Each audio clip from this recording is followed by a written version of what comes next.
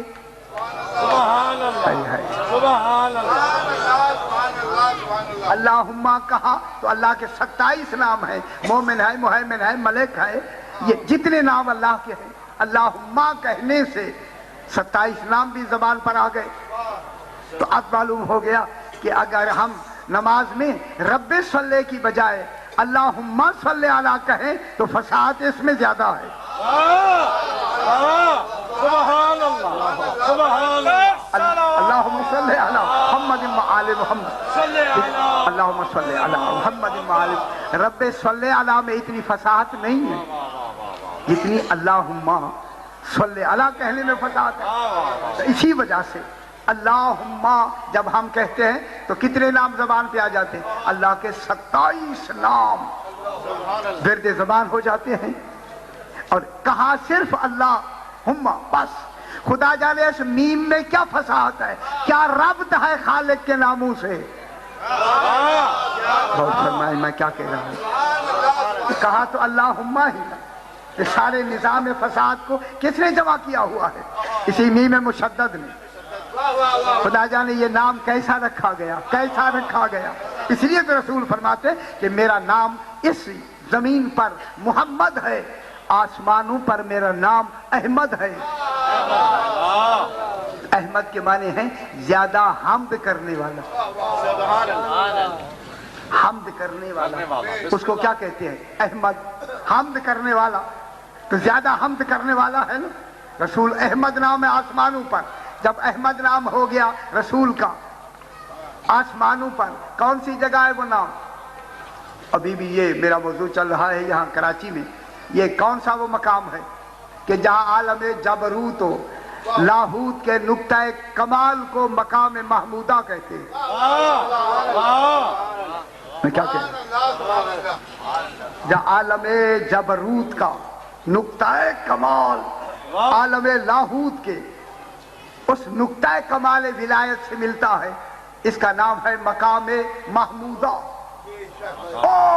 وہ مقام ہے جہاں ولایت الہ اور ولایت سرکار دو عالم ان 14 کی ولایت کا جو نقطہ اتصال ہے اس کا نام ہے مقام محمودہ. اللہ نے بھی حمد کی, انہوں نے بھی حمد کی, تب یہ مقام بنا مقام محمودہ. اللہ نے حمد کی ان کو بنا کر, آل محمد کو بنا کر. اللہ نے اپنی حمد کی, آل محمد نے بن کر اس کی حمد کی. میں کیا کہہ رہا ہوں؟ مقام محمودہ میں دونوں طرف حمد ہوئی. اللہ نے ان کو بنا کر اپنی حمد کی. ہاں میں ایسا حمد کے لائق ہوں کہ میں نے ایسا مصطفیٰ بنایا ہے.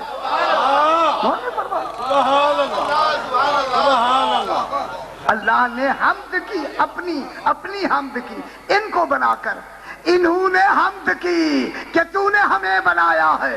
غور نہیں فرما رہے. پھر میں ایک جملہ کہوں, اللہ نے کبریائی میں اظہار کبریائی کر کے جو اسے زیبا ہے حمد کی کہ میں نے ان کو بنایا ہے.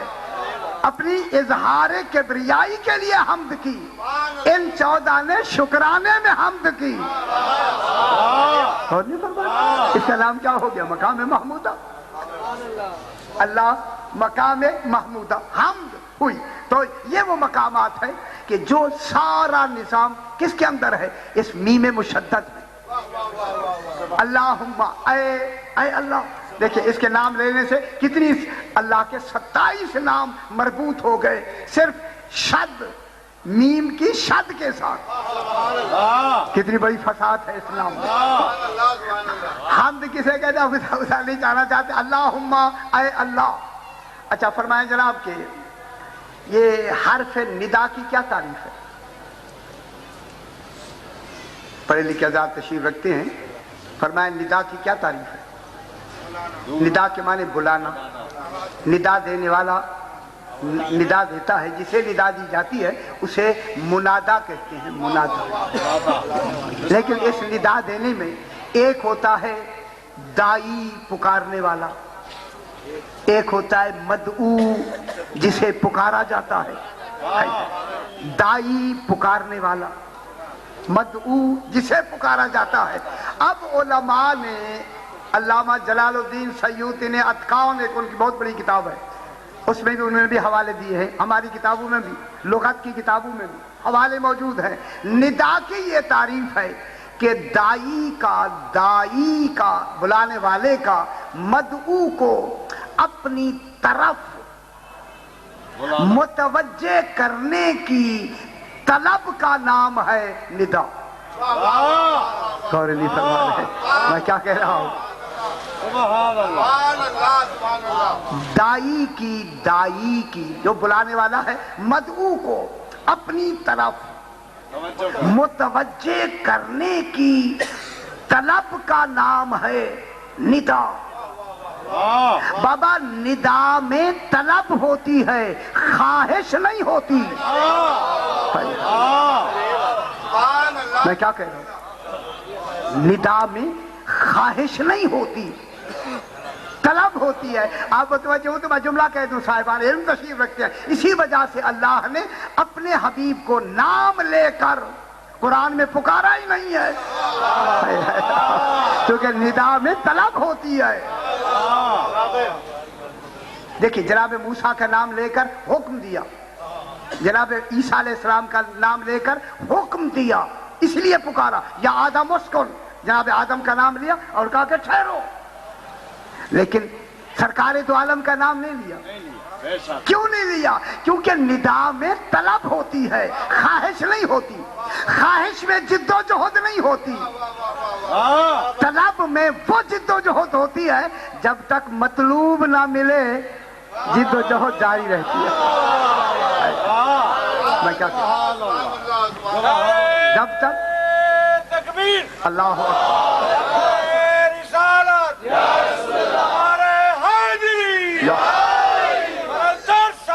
اللہم صلی علی محمد و آل محمد. میں کیا کہہ رہا ہوں, ندا میں دیکھیں یا ایھا المزمل قم اللیل کہا, یا ایھا المدثر قم کہا.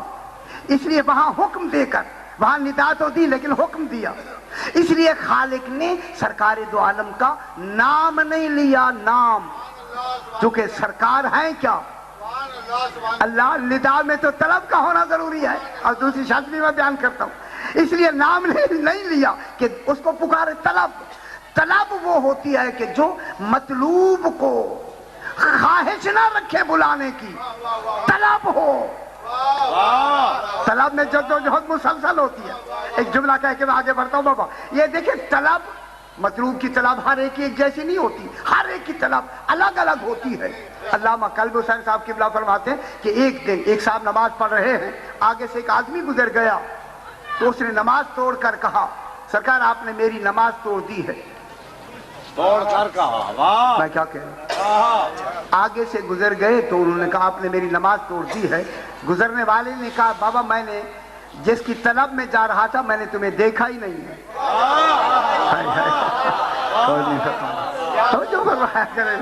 سرکار میں نے آپ کو تو دیکھا ہی نہیں ہے. اس نے کہا کیا تیری آنکھیں نہیں ہیں؟ کہنے کا آنکھیں ہیں مگر میں نے دیکھا نہیں ہے, میں مطلوب کی طلب میں ایسے کھویا ہوا تھا. اس نے کہا مجھے کیسے معلوم ہو کہ تو مطلوب کی طلب میں تھا؟ تو اس نے کہا, علامہ قلب حسین صاحب فرماتے کہ اس نے کہا مجھے لیلا کی قسم. اب تو کوئی تو ہوگا نا جو لیلا کا پرستار ہے, مطلوب ہے, مجھے لیلا کی قسم میں نے آپ کو نہیں دیکھا.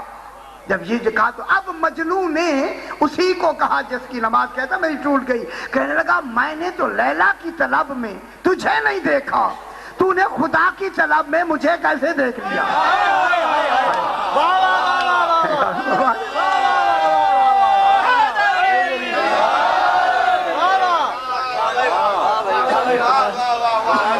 حرف ندا میں تو طلب ہوتی ہے. جب یہ پکارا جاتا ہے تو پکارنے میں کیا ہوگی؟ یا اللہ کہنا تو کچھ نہیں ہے, اس میں تو خواہش نہیں ہونی چاہیے, طلب.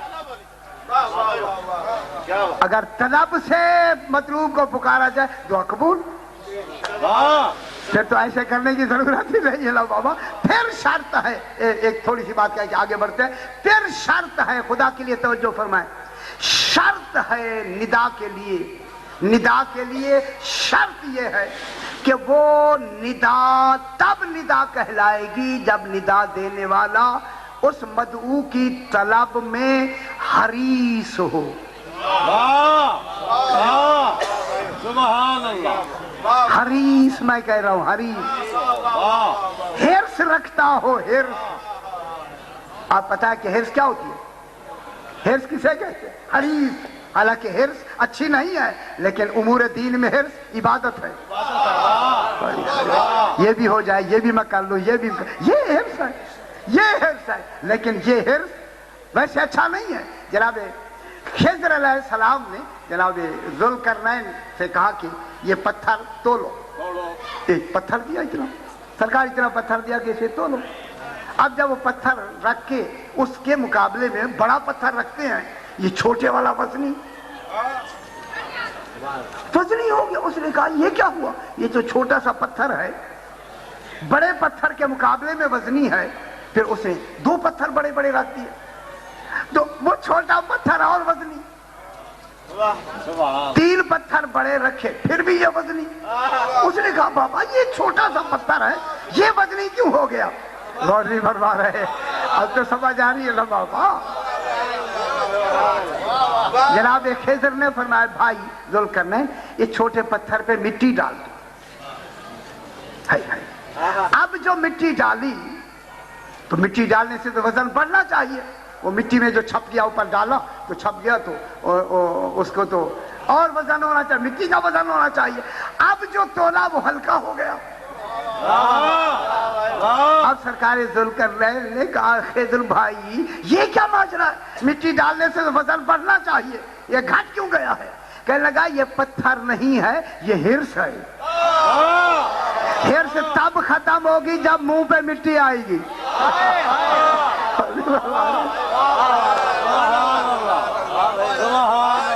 جب منہ پہ مٹی آ جائے گی تب یہ حرص ختم ہوتی. اس لیے سرکار فرماتے کہ جو زندگی آدمی کی بڑھاپا ہوتا چلا جاتا ہے حرص بڑھتا جاتا ہے. جو بوڑھا ہوتا گیا حرص بڑھتا گیا. اللہ اکبر، حرص بڑھتا گیا. یہ کیا ہوا؟ یہ جب حدیث پڑھی، ہارون رشید ایک بادشاہ گزرا ہے، اس نے جب یہ پڑھی تو اس نے کہا میں اس کا تجربہ کرتا ہوں کہ سرکار نے تو فرمایا غلط نہیں ہو سکتا. اس نے کہا جلدی کرو، پورے میرے علاقے میں دیکھو سب سے زیادہ عمر والا آدمی کون ہے. سرکار انہوں نے یمن میں ایک آدمی ملا جس کی عمر 150 سال تھی. وہاں انہوں نے کہا کہ جناب 150 سال ہے، ہو سکتا ہے بغداد تک بھی نہ پہنچے.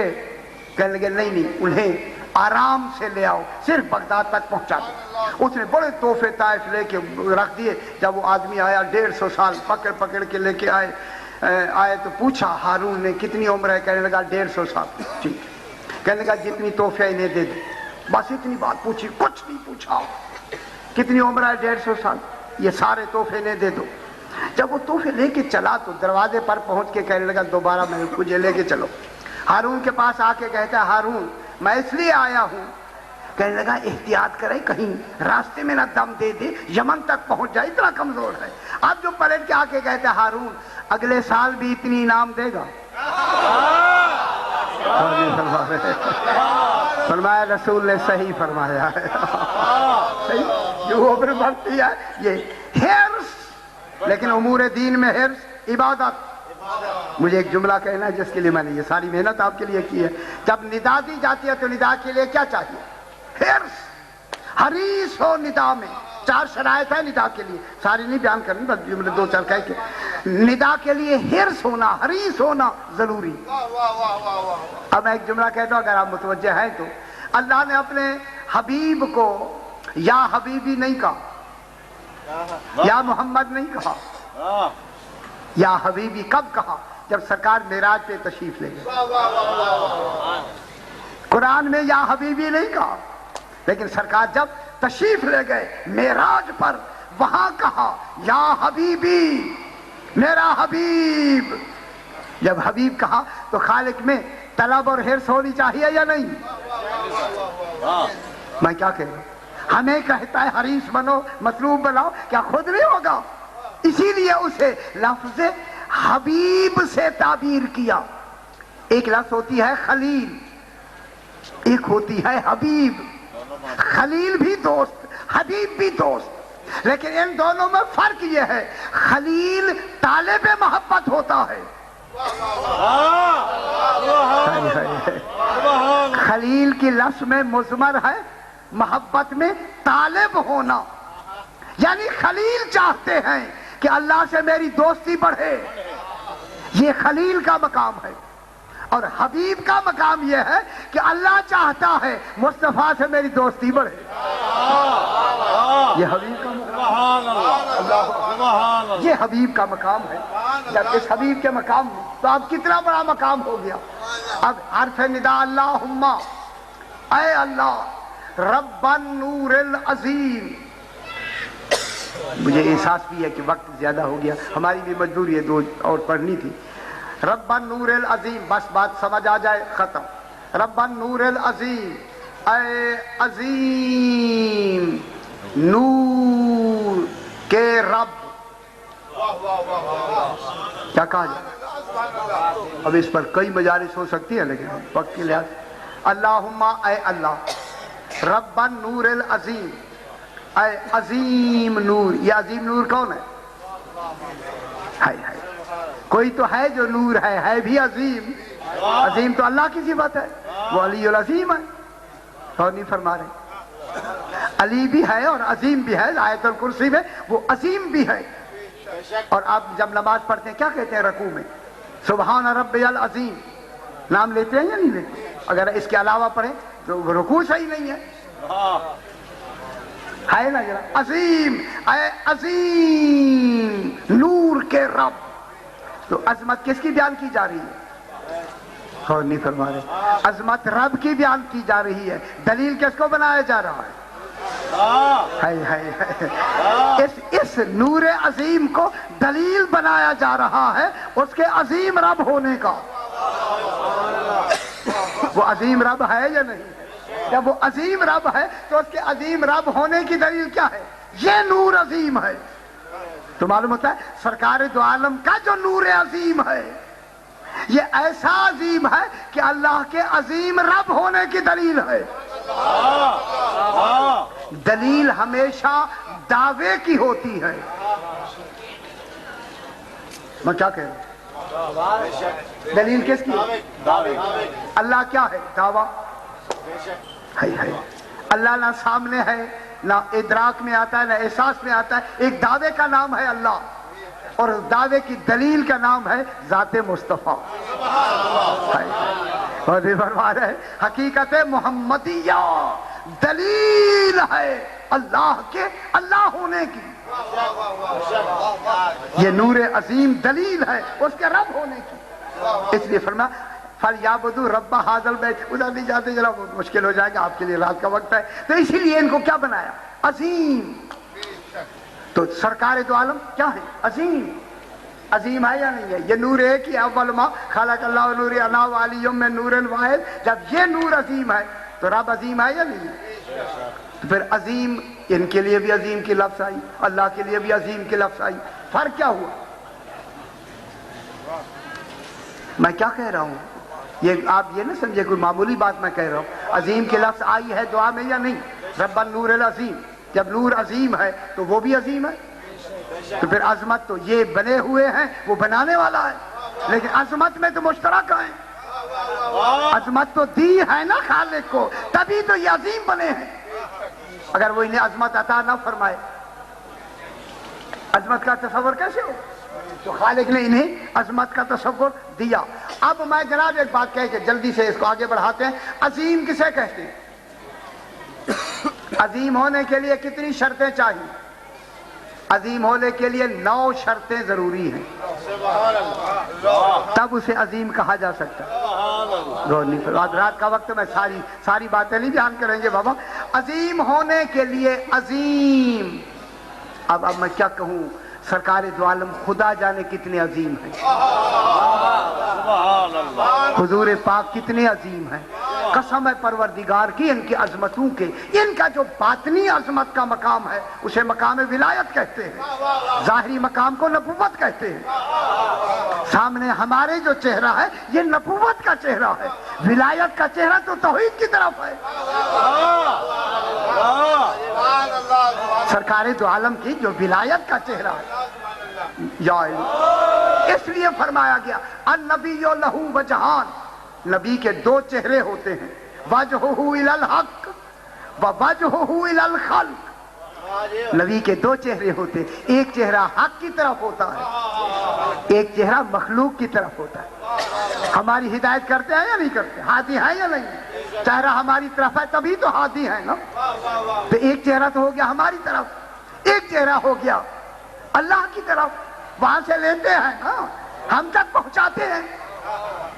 وجہہ الی الحق ووجہہ الی الخلق، نبی کے دو چہرے، ایک چہرہ حق کی طرف، ایک چہرہ مخلوق کی طرف۔ وجہہ الی الحق ولی، نبی کا جو چہرہ حق کی طرف ہوتا ہے ادھر سے ہوتا ہے ولی۔ وجہہ الی الخلق نبی، جو چہرہ مخلوق کی طرف ہوتا ہے ادھر ہوتا ہے نبی۔ معلوم ہوتا ہے سامنے، اچھا نہیں، سامنے جو ہمارے چہرہ ہے یہ نبوت کا چہرہ ہے، اندرون جو ہے چہرہ خالق کی طرف وہ ولایت کا چہرہ ہے۔ میں کیا کہہ رہا ہوں؟ ولی، تو اب ولایت اور نبوت میں کیا تعریف ہوئی؟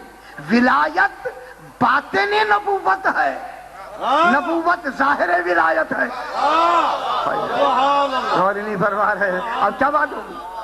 نبوت، دیکھیں ولایت باطن نبوت ہے، نبوت ظاہر ولایت ہے، ادھر سے لیتا ہمیں پہنچاتا ہے۔ اب میں جملہ کہہ دوں، لیتے وقت ولایت ہے، پہنچاتے وقت نبوت۔ اللہ نبی ہے یا نہیں؟ جب رابطہ ہے تو وہ بھی عظیم ہے۔ آپ کا اور ہمارا رابطہ تو ایک منٹ کے لیے نبوت کا رابطہ خالق سے منقطع نہیں ہے، سرکار دو عالم کا رابطہ منقطع نہیں۔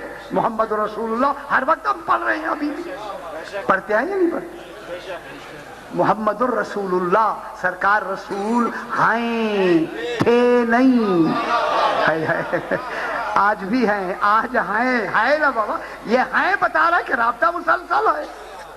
جب مسلسل ہے تو وہ بھی عظیم، سرکار بھی عظیم۔ توجہ فرمائے، میں عظیم کے لیے ایک جملہ کہہ کے ابھی مسائل تھوڑا سا پڑھ لیتے ہیں۔ جب عظیم ہیں،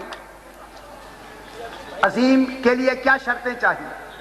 کتنی شرطیں چاہیے کہ وہ عظیم کہلائے؟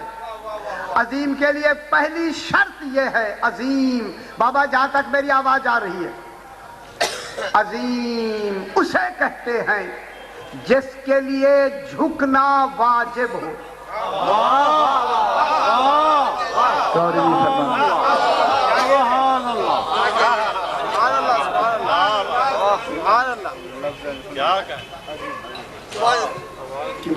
اچھا، عظیم توجہ فرمائیں، عظیم اسے کہتے ہیں جس کے لیے جھکنا واجب۔ ٹھیک ہے، دیکھا یہی تھوڑی سی بحث کریں گے۔ اس لیے جھکنا رکوع کا نام ہے، سجدہ جھکنا نہیں ہے۔ سجدے کتنے ہوتے ہیں؟ دو۔ وہ دو کیوں ہے؟ رکوع ایک ہے، جھکنا تو ایک دفعہ ہے۔ غور نہیں فرما رہے، یہ فلسفہ کیا ہے؟ اگر نماز میں دو دفعہ جھکیں نماز باطل؟ پروردگارہ اچھا کیا دو دفعہ جھک گیا، کیا ہوا؟ فرمایا نہیں، ہمیں ایک دفعہ جھکنا چاہیے، ہم دو جھکے نماز باطل۔ اگر گنجائش ہوتی بابا، اور نہیں فرما رہے، کبھی غور فرمایا آپ نے اس فلسفے میں؟ جھکے ہیں یار، اب عبادت کی ہے، اگر دوسری مرتبہ جھک گیا تو نماز باطل ہو جاتی ہے یا نہیں؟ اچھا، اللہم صلی علی محمد وعلی، ٹھیک ہے۔ جب اب فرمائے پھر میں مسائل کی طرف آ جائیں۔ یا علی مشکل، ذرا آپ بلند تر صلوات پڑھتے ہیں، یا اللہ صلی علی محمد۔ پھر بھی ذرا بلند تک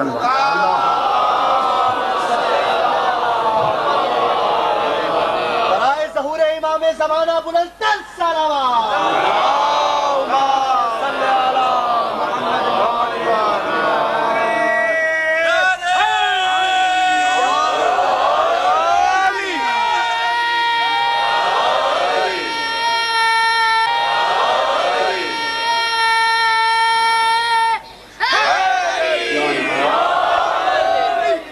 میں مشکل مجلس تو میں پڑھتا ہی ہوں لیکن میں مشکل نہیں بیان کر رہا, یہ تحقیق ہے ذرا. رکوع میں ایک مرتبہ جھکنا کیوں واجب ہے؟ 2 دفعہ جھکے, 2 دفعہ جھکے نماز باطل. عمدن جھکے نماز باطل. عمدن, نماز تو عمدن پڑھنے کا نام ہے. نماز عمدن پڑھی جاتی ہے یا ساول پڑھی جاتی ہے؟ نماز تو عمدن پڑھی جاتی ہے. معلوم ہوتا ہے عمدن اگر 1 سے 2 رکوع کر لے تو نماز باطل. تو خالق کیا کہنا چاہتا ہے اس میں؟ خالق کہنا چاہتا ہے میری بارگاہ میں 1 مرتبہ جھک لو, جھکنے کے لیے تیار رہو. اگر تمہیں موقع نہ ملے جھکنے کا, میں کراچی میں جملہ کہہ رہا ہوں, اگر تمہیں جھکنے کی کوشش کرو, اگر تمہیں زندگی کے آخری لمحے میں بھی جھکنا مل جائے میں ہور بنا دوں گا.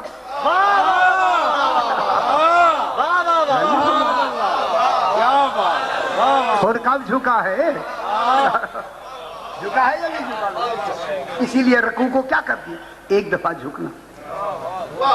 سجدے 2 دفعہ, 2 دفعہ اس لیے سجدے ہیں. ہو سکتا ہے کہ پہلا جھکنے سجدہ جو کیا ہے ہو سکتا ہے کہ رواداری میں یا خوف میں یا غلبے میں کیا ہو, لیکن جب دوسرا کرے گا وہ صحیح ہوگا. بندگی کی آخری منزل کا نام سجدہ, اس لیے سجدے 2 قرار دے دیے. اور جھکنا 1 دفعہ. دیکھیں بابا, جھکنا کس کا ہوتا ہے؟ یہ جسم کا جھکنا, ٹھیک ہے. اس جسم کے جھکنے کو خضوع کہتے ہیں, دل کے جھکنے کو خشوع کہتے ہیں.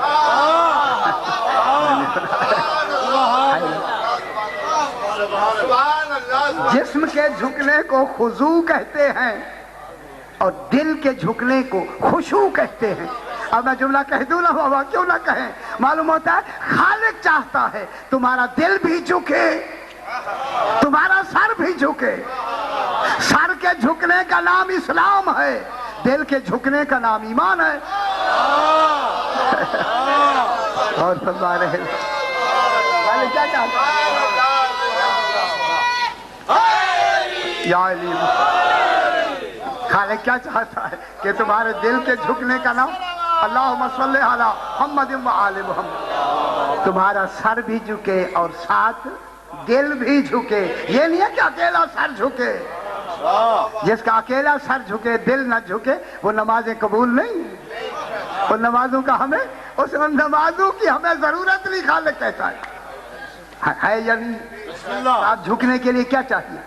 سر بھی جھکے, دل بھی جھکے. اگر میں جملہ کہہ دوں تو آپ کو اچھا لگے یا نہ لگے, اب میں جملہ کہتا ہوں. سر کے جھکنے کا نام کعبہ ہے, دل کے جھکنے کا نام نجف ہے. خوش ہویا کرے بابا, ٹھیک ہے نا بابا. یہ جھکے ہیں, جھکنا, یہ جو جھکنا ہے نا جناب, اس لیے جھکنا. اب جھکنا اے اللہ, یہ آل محمد کے لیے جھکنا یا سرکار دو عالم کے لیے جھکنا تو تعظیم ہے. تیرے لیے جھکنا عبادت ہے. غور نہیں فرما رہے میں کیا کہہ رہا ہوں؟ اللہ کے لیے جھکنا عبادت ہے یا نہیں؟ سرکار دو عالم کے لیے جھکنا کیا ہے؟ تعظیم. عظیم وہ بھی ہے, عظیم وہ بھی ہے. تو معلوم ہو گیا یہاں بھی جھکنا ضروری ہے, وہاں بھی جھکنا ضروری ہے.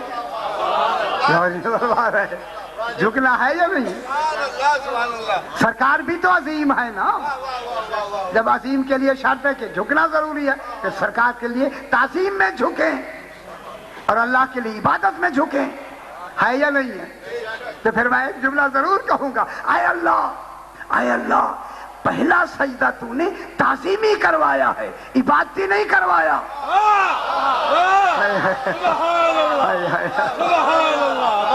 بات سمجھ آ رہی ہے نا بابا؟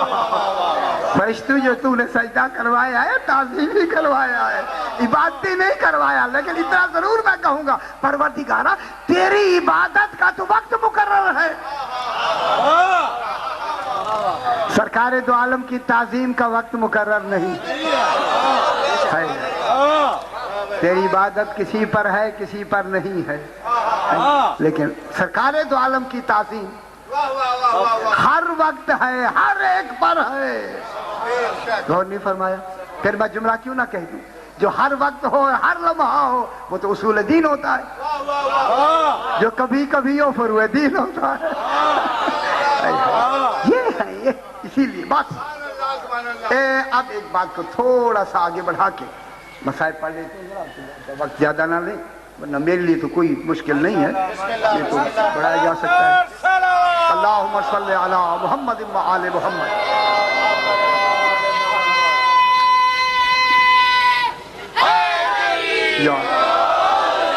میرے آپ بزرگ تشریف فرمائے، فرمائے اللہ کی عظمت کے اعتبار سے پہلے عبادت ہے، پھر عبادت اللہ کے لیے کیا ہے؟ عبادت۔ سرکار دو عالم کے لیے ان 14 کے لیے کیا ہے؟ تعظیم۔ ٹھیک ہے، یہ جو آپ تعظیم کرتے ہیں تعظیم، ٹھیک ہے۔ ابھی دیکھیں جناب اصغر صاحب بھی فرما رہے تھے کہ جناب علی علیہ السلام کا چہرہ دیکھنا میں ایک جملہ کہہ دوں اگر آپ متوجہ ہیں تو، جناب علی کا چہرہ دیکھنا عبادت ہے، ثواب نہیں ہے۔ سبحان اللہ، سبحان اللہ۔ کوئی غور بات سمجھ آ رہی ہے؟ اللہ اکبر، ان کا چہرہ دیکھنا عبادت ہے بابا، عبادت ہے۔ اسی لیے میں کہہ رہا ہوں کہ یہ جو تعظیم ہے سرکار دو عالم کی تو تعظیم ہے، اللہ کی کیا ہے؟ عبادت ہے۔ عظیم وہ بھی یہ بھی کیسے، یہ نکھیڑا کیسے کریں؟ فرمایا آپ مجھے کوئی طریقہ بتائیں جا، اب آپ میرے بزرگ ہیں، میری مشکل حل کریں، آپ بھی میرے محسن ہیں، آپ کے لیے بھی ضروری ہے کہ آپ بھی مجھے بتلائیں، کہ ضروری ہے کہ ہم ہر شے آپ کو بتائیں، کچھ آپ بھی تو ہمیں بتائیں۔ میں کہہ رہا ہوں کہ اللہ کی عبادت ہے، ان کی تعظیم ہے، عظیم وہ بھی ہے یہ بھی ہے۔ اب اس عظمت کو ہم کیسے پھیلا کے بیان کریں تاکہ وہ رہے، مصطفیٰ مصطفیٰ رہے، اس کی عبادت بھی ہو جائے، ان کی تعظیم بھی ہو جائے، ہے یا نہیں؟ ان کی بھی تعظیم ہو جائے، اس کی بھی عبادت ہو جائے۔ اب علم کلام کی روشنی میں دو باتیں ہیں کہ اللہ کی عبادت باعتبار تعظیم ہے۔ پہلے میری لفظ سمجھ لیجیے، اللہ کی عبادت باعتبار تعظیم، یعنی عبادت پہلے تعظیم بعد میں، سرکار دو عالم کی تعظیم پہلے عبادت بعد میں۔ اب میں نے اپنے لفظوں میں بیان کروں کہ اللہ کی عبادت کرنا تعظیم ہے، ان کی تعظیم کرنا عبادت ہے۔ اور یہ فرما رہے اللہ کی عبادت کرنا تعظیم ہے، ان کی تعظیم کرنا عبادت ہے۔ اب عبادت، اللہ کی عبادت کرنا عبادت بھی ہے، بعد میں تعظیم ہے۔ ان کی تعظیم کرنا تعظیم بھی ہے اور عبادت بھی ہے، دونوں چیزیں وہاں ہو گئی، دونوں یہاں ہو گئی۔ اس عظیم میں بھی دو چیزیں، اس عظیم میں بھی دو چیزیں۔ پروردگارہ تیری تو عبادت ہے، ان کی تعظیم ہے، پھر تعظیم و عبادت میں دونوں کی عظمتیں جو ملی ہوئی ہے اسے بھی تو نے عظیم بنایا ہے۔ اس کو عبادت میں کیا کیا تو نے؟ پلٹ کے کہا بالکل میں نے انہیں اپنی عبادت میں ایسے رکھا ہے کہ میں وہ عبادت ہی قبول نہیں کرتا جس میں ان پہ درود نہ ہو۔